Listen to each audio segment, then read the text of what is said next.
দেখুন, তিনি প্রতিষ্ঠা করছেন, তিনি ধ্বংস করছেন না। কোনো ধর্মের, কোনো মন্দিরের প্রতিষ্ঠা যেই করেন না কেন, তাকে সাধুবাদ জানানো হয়। সুতরাং তার বিরুদ্ধে কুৎসা করা যায় না।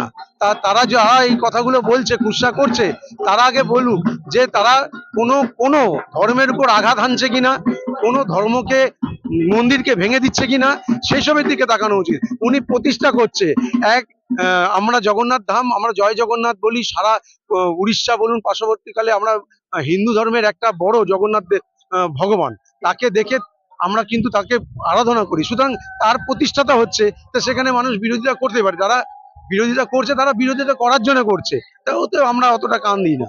অবশ্যই আজ পুরীর মন্দির, জগন্নাথ ধাম মানে আমাদের ওয়েস্ট বেঙ্গলের দীঘাতে তৈরি হয়েছে। মুখ্যমন্ত্রীকে অশেষ ধন্যবাদ, এবং তিনি দীর্ঘজীবী হোক, ওনার দীর্ঘ আয়ু হোক, আমরা এটাই কামনা করি। কারণ অনেকে পুরীতে যেতে পারে না, দীঘাতে প্রচুর পর্যটক যায়, এবং তারা গিয়ে এই জগন্নাথ ধাম দেখতে পাবেন, জগন্নাথের দর্শন করতে পারবেন। অবশ্যই পশ্চিমবাংলার মানুষ খুব খুশি এবং তাকে আশীর্বাদ করছে।